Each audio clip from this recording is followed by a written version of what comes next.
1871년 강화해협에서 우리나라와 미국 사이에 벌어졌던 무력 충돌을 우리는 신미양요라고 합니다. 신민년의 서양인들이 일으킨 난리라는 거지요. 그런데 미국에서는 이 사건을 1871년 조선원정이라고 표현합니다. 뉴욕 헤럴드는 기사를 쓸 때 이교도들과 작은 전쟁이 있었다고 표현했지요. 쇄국을 고집하는 조선을 강제로 개방시키겠다며 미군이 침입해왔던 1871년 신미양요. 그때의 사진을 보며 시간 순서대로 정리해 보겠습니다. 1871년 5월, 일본 나가사키에 미국의 아시아 함대가 집결했습니다. 아시아 함대는 3,425톤 호위함인 콜로라도호를 필두로 2,400톤급의 슬루프함인 알래스카호와 베니시아호에 수심이 낮은 곳을 항해하기 적합한 모노카시호와 팔로스호까지 5척으로 구성됐고, 여기에 대포 85문을 탑재하고 병사는 1,230명이었습니다. 나가사키에서 군사훈련을 실시한 아시아 함대는 5월 16일 조선을 향해 출발했습니다.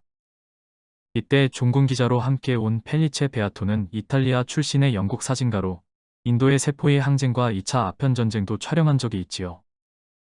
함대를 지휘하는 사령관은 멕시코 전쟁과 남북전쟁에 참전한 경험이 있는 로저스 소령이었고, 조선과 통상조약을 맺도록 정권을 위임받은 로우 주중대사가 책임자로 탑승하고 있었습니다. 미국은 제너럴 셔머너 사건에 대한 진상 요구를 앞세워 수차례 조선과 교섭을 시도했으나 거부당했고, 결국에는 무력으로 해결하겠다며 함대를 꾸려 나선 겁니다. 1866년 7월, 미국의 상선 제너럴 셔머노가 대동강을 따라 평양까지 올라와 통상을 요구하다 횡포를 부리자 평양 사람들이 공격해 배를 불태운 일이 있었습니다. 미국은 이 사건의 진상을 조사한다며 군함 와추세트호와 세넌도어호를 파견했는데 진짜 목적은 조선에게 통상교섭에 응하라는 것이었지요. 하지만 조선에서 제너럴 셔머노가 먼저 무단 침입했다고 잘못을 지적하면서 외교관계를 맺을 수 없다는 입장을 고수하자 조선의 군대를 파견하기로 결정한 겁니다. 나가사키를 출발해 서해를 따라 올라가던 아시아 함대는 5월 23일 이파도에 잠시 정박했는데, 이파도는 현재 경기도 화성시 우정읍 국화리에 속하는 작은 섬입니다. 로저스 사령관은 탐사대를 보내 강화도 근처에 안전하게 정박할 곳을 찾아보게 했습니다. 이때 조선 조정에는 이양선이 나타났다는 보고가 계속 올라왔고 수심을 재는 모습이 목격되기도 했습니다. 이양선이란 글자대로 풀면 모양이 다른 배인데 주로 조선 후기 연안 지역에 나타난 정체불명의 배를 이양선이라고 했지요. 경기감사와 남양부사가 바다로 나가 만나봤지만 말이 잘 통하지 않았고 그들이 건넨 편지를 보니 조선의 높은 관리와 협상할 문제가 있어서 왔으며 바다에서 조약이 체결될 때까지 기다리다가 돌아가겠다는 거였습니다. 그 사이 탐사대가 돌아왔고 그 보고에 따라 함대는 물치도로 향했습니다. 물치도가 강화도로 진출하기에 좋은 위치면서 육지와 가까워 조선 조정과 교섭하기에도 좋은 장소라고 판단한 겁니다. 물치도는 영종도 앞에 있는 작은 무인도인데 작약도라는 이름으로 익숙한 분들이 많을 겁니다. 이때 미군이 사용한 지도는 1866년 병인양요 때 프랑스군이 만든 지도라 지명이 불어로 돼 있고 섬 이름을 프랑스 사람 이름으로 붙여놓은 게 많았습니다. 월미도에는 최고사령관 로즈 제독의 이름을 붙였고, 인천으로 들어가기 전 머물렀던 이파도는 프랑스 마지막 황후의 이름을 따서 외젠이라고 했지요. 물치도는 숲이 우거졌다고 해서 보아제라고 했는데 미군들은 이 섬을 우디 아일랜드로 부르기도 했습니다. 물치도란 강화해협의 거센 조류를 치받는 섬이라고 해서 붙은 이름이라는데, 개항 이후 이 섬을 사들인 일본인이 섬 모양이 작약꽃 같다며 작약도라고 부르기 시작했고 관광지로 개발되면서 이 이름으로 널리 알려졌다가 지금은 다시 원래 이름인 물치도로 바꿔 부르고 있습니다. 강화해협을 염하라고 하는 것도 프랑스군이 살리강이라고 부른 데서 비롯된 겁니다.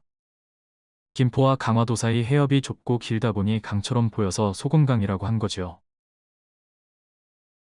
5월 29일 오전에 이파도를 출발한 함대는 짙은 안개를 헤치고 가느라 다음 날에야 물치도 부근에 도착했습니다. 함대의 기함인 콜로라도호는 줄곧 물치도에 머물며 작전을 지휘했습니다. 콜로라도호가 물치도에 정박한 30일 오후에 조선인 4명이 돛담배를 타고 찾아왔습니다. 조선인 방문자들은 로우 공사의 편지가 전달되었고 관리 몇 명이 곧 찾아올 것이라고 전했습니다. 콜로라도호의 장교들은 이 사람들에게 배를 구경시켜주고 음식과 술을 대접했습니다. 옛날 사진 중에서 담뱃대를 손에 쥔 사람이 빈 맥주병을 잔뜩 안고 포즈를 취한 사진이 있는데 바로 이때 찍은 사진입니다. 사진에 뚜렷하게는 안 보이지만 맥주병은 붉은 삼각형이 트레이드마크인 베스에일이고 함께 들고 있는 신문은 보스턴에서 발행되던 사파신문으로 매사추세츠주 상원의원인 찰스 썸너의 모습이 실린 일면이 펼쳐져 있습니다. 다음날 조선인 관리 3명이 로우 공사를 만나러 왔습니다. 하지만 이 관리들이 품계가 낮고 아무런 결정권도 없다는 이유로 로우 공사는 자신이 나서지 않고 드루 서기관과 만나도록 했습니다. 실제로 이 관리들은 별 권한이 없었고 수로를 탐색하겠다는 미군 측 통보에 대해 된다 안 된다 어떤 대답도 하지 않았는데 미군 측은 이것을 암묵적인 동의라고 멋대로 판단해버렸지요. 6월 1일 모노카시오와 팔로스오의 엄호를 받으며 탐사대가 강화해협으로 진입했습니다. 탐사대가 손돌목에 들어섰을 때 조선군 진지에서 탄환이 날아오기 시작했습니다. 이 공격은 미군 측에 별 타격을 주지 못했고 선원 2명이 부상을 입는 정도였는데 조선군의 무기가 형편없었기 때문이지요. 조선군의 조잡한 대포는 통나무에 묶여 있었고 미리 정해놓은 지점으로만 발사를 할 수 있었소. 그래서 우리 배들이 가까이 갔을 때에야 포격을 가했다오. 하지만 커다란 대포알은 우리 배에 맞지도 않았고 소형 화기에서 발사된 조잡한 탄환 2여 개가 적중했는데 그 화기는 2명이 어깨에 걸쳐 매고 심지에 불을 붙여 발사하는 거였지 뭐요. 그러니 그들이 최신 장비로 무장한 우리와 대적할 수 없으리란 건 당신도 알 수 있겠지요. 모노카시오와 팔로스오는 조선군에게 포격을 가한 뒤 손돌목을 빠져나갔습니다. 조선군이 먼저 공격을 한 건 서울로 들어가는 입구에 외국 선박이 허락도 없이 나타났으니 당연한 조치였지요. 술시경에 이양선이 우리의 조사도 거치지 않고 손돌목으로 갑자기 들이닥쳤습니다. 이것은 바로 우리나라에 대한 침입입니다. 그러므로 부득이 무력을 써서 방어하지 않을 수 없었기 때문에 무사들에게 명령하여 일제히 포를 쏘게 하였습니다.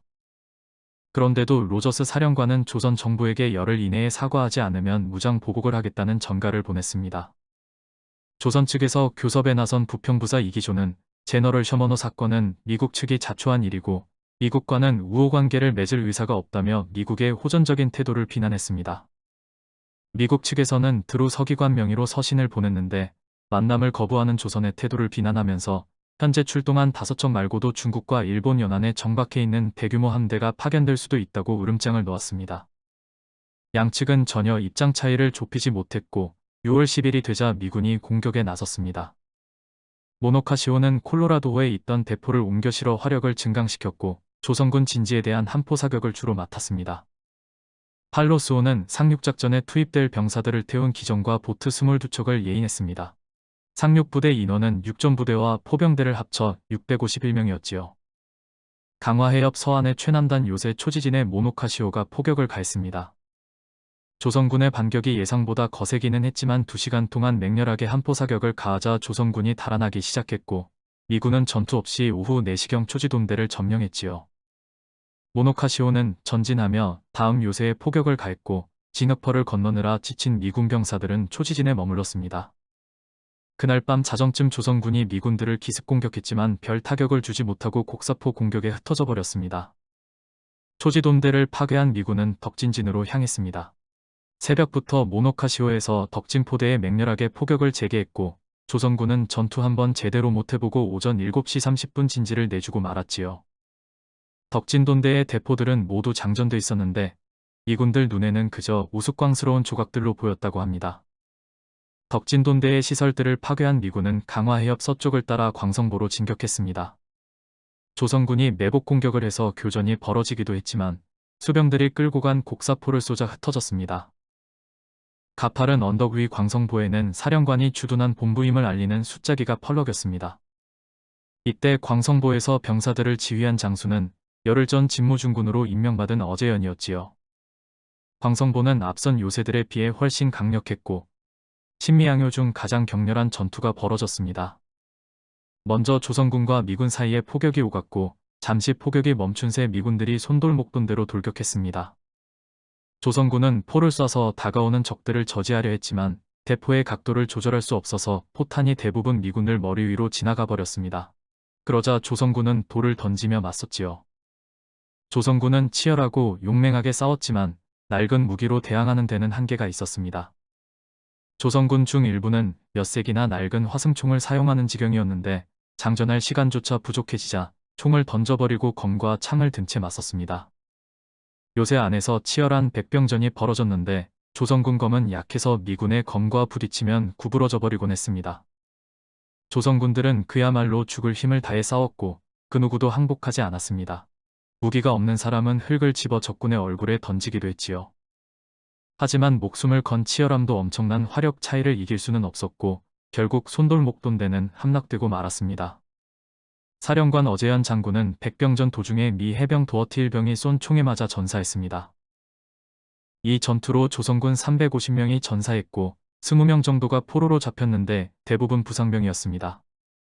이에 비해 미군 사망자는 3명뿐이었지요. 미군들이 숫자기를 끌어내리고 성조기를 개항했습니다. 어제현 장군의 숫자기는 미군의 전리품이 됐습니다.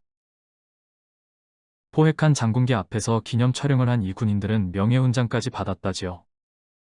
이 전투로 명예훈장을 받은 사람은 모두 15명이었는데 외국군과의 전투로 훈장을 받은 첫 번째 사례였다고 합니다. 이때 미군이 가져간 숫자기는 미 해군 사관학교 박물관의 전리품으로 보관됐다가 2007년에 장기되어 형식으로 돌아왔습니다. 손돌목돈대가 함락되자 광성돈대와 용두돈대도 곧 함락됐습니다. 미군들은 광성도에 있는 군사시설들을 모조리 불태우거나 파괴하며 하루 더 머문 뒤 6월 12일 전리품을 싣고 콜로라도호가 있는 물치도로 철수했습니다. 6월 14일 영종진에서 보낸 관리가 포로로 잡힌 사람 중 9명을 데리고 돌아왔습니다. 그곳에서 사망한 사람도 있었고 여전히 풀려나지 못한 사람도 있었지요. 미국 측은 조선에 온 목적을 달성하기 위해 계속 접촉을 시도했지만 조선에서는 협상을 지방관인 부평부사에게 맡긴 채 중앙에서 일절 나서지 않았습니다. 결국 미군은 아무런 협상도 못한 채 7월 3일 철수했습니다. 조선의 문을 열겠다는 미국의 무력 시위는 오히려 쇄국 정책을 더욱 강화시켰습니다. 광성도가 함락된 직후 조정에서 논의된 내용은 우리 영역을 침범한 서양 오랑캐와 결코 화친할 수 없으며 만일 화친하자는 자가 있으면 나라를 팔아먹은 죄로 다스리겠다는 거였습니다. 그리고 종로 내거리를 비롯한 주요 지점마다 척화비를 세웠는데 그 내용은 병인양요 때 대원군이 전국에 반포했던 것으로 서양 오랑캐가 침범함에 싸우지 않으면 곧 화친을 주장하는 것이요 화친을 주장함은 곧 나라를 파는 것이다 라는 거였습니다. 그리고 우리 자손만대에 훈계한다는 말도 덧붙였지요. 전투에서 미군에게 크게 패했는데도 결사항전으로 서양 오랑캐를 물리쳤다며 쇄국의 의지를 더욱 다졌지만 불과 4년 뒤 미국을 흉내내 일본이 보낸 운요호의 패에 이듬해 개항을 하게 되고 1882년에는 미국과도 수호조약을 맺게 됩니다.